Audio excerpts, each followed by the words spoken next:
Hello viewers, I'm Simon Preston and welcome to Reggae Boys Commentary. In this video we're going to look at a player that we have taken in as one of our own. A player that may only have 2 caps so far for the Reggae Boys, but an individual that has captured the hearts and the minds of all 3 million Jamaicans on the island and the entire diaspora across the globe. This is a man who made his debut for Jamaica against Saudi Arabia in the 3-0 defeat in November. But despite that result, we saw a good performance in that 2-1 victory a couple of days later. And that player is none other than Ravel Morrison. Yes, Ravel Morrison, born in Wythenshawe, England in 1993. What's the news? Well, Ravel Morrison is training with Championship club Sheffield Wednesday.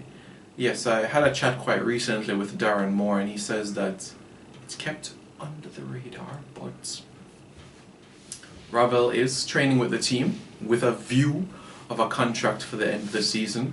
He says that so far Ravel has been doing quite well in terms of the application of the drills in the sessions, and what Moore has been impressed with is the technical ability that Morrison has been displaying in the sessions itself.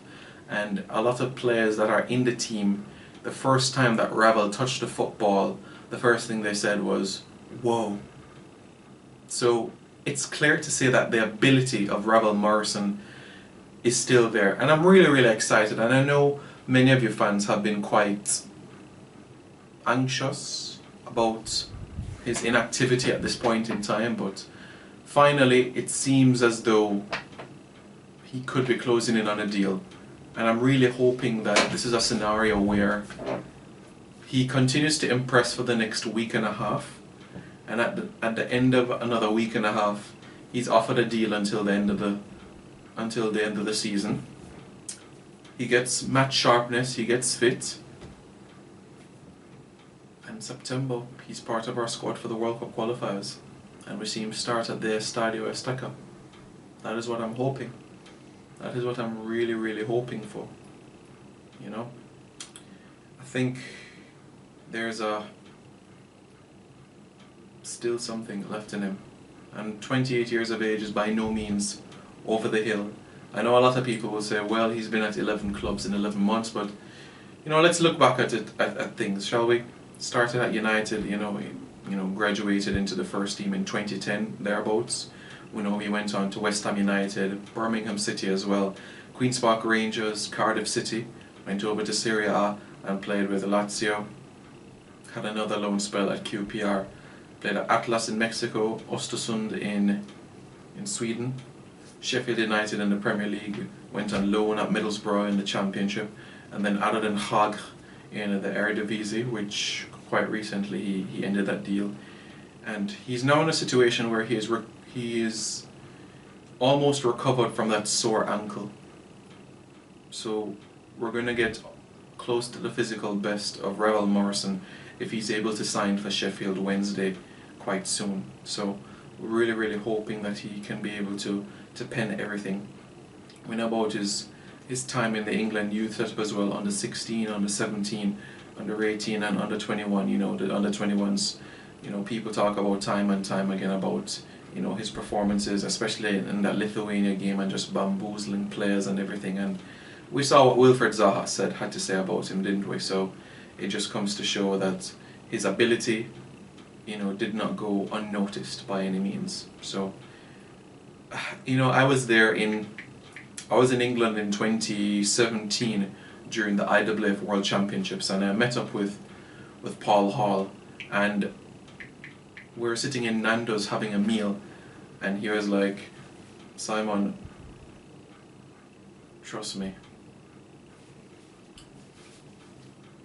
if Ravel Morrison takes the field for Jamaica, just like Marlon King," what he said, "the fans will love him." And we love him, don't we? Trust me. He called Ravel Morrison on the phone and said, "Ravel, listen to me. Take the chance. Go play for Jamaica." He got some advice from Marlon King as well. Could have played together at Bristol City. I remember when Marlon King was part of the national setup 2013, I'd have discussions with him. He said, trust me, Si, this guy's good enough to play for England, but I'm going to try for my very, very best. Agent Marlon King, doing the business. Look at that. So, it's just great to see, you know, what he has been able to do and everything, and, you know, Marlon King still, you know, helping us out. Hopefully he can help us out more in the time to come. But yes, it's great to see Ravel Morrison at a club.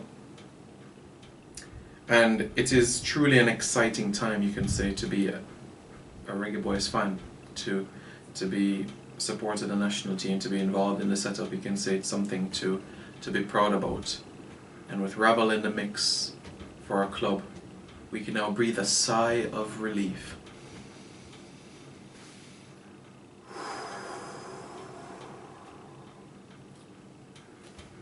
A sigh of relief.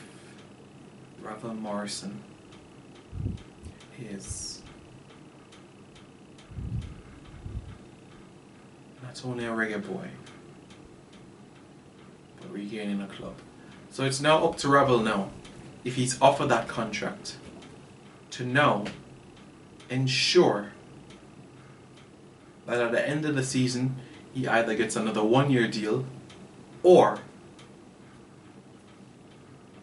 another club sniffs around for him. And to me, I'll be frank with you, I don't care if it is another Eredivisie club, I don't care if it's another Championship club, I don't care if it is a French Ligue 1 club, or even a club playing their trade in the Canadian Premier League. For me, it doesn't matter the specific club that Ravel is at. But once he's playing and training, then we have a player. We have a player on our hands that can do some great things, because in Saudi Arabia, we only saw a pinch of what he can do. Just a pinch of what he can do. But now, right now, we have a player that can take the world by storm internationally. And as you heard in his interview with Rio Ferdinand and Stephen Howson and Joel Bayer, the Jamaican side, wicked, bad, team spirit. We're going to the World Cup. That's Ravel's words. I know many of you might be saying, well, why didn't he analyze his opportunity in Spain, you know? But, you know, there can be little cogs in the system, there can be little contracts or requirements that a player might not particularly like. But he's in England, he's in, you know, born in Manchester. It's not a long drive to Yorkshire, so he's relatively close to home. And one thing I know about players, you know, you take them out of their comfort zone sometimes. It can be difficult for some of them, but I'm not trying to create an excuse for him, but he wants to be closer to home right now, so playing for a club in South Yorkshire, fine, you know. Let's hope for the next 10 days that he can impress, and then we can see that contract in his hands. Reggae Boys fans, thank you very much for watching this video. Really appreciate your support. We're very close to 8,000 subscribers on YouTube, and like I said, my goal for this calendar year is 10,000 subscribers. So really appreciate your support. So please help me press that subscribe button. Don't forget to like, share, comment, and most importantly, subscribe to Reggae Boys Commentary.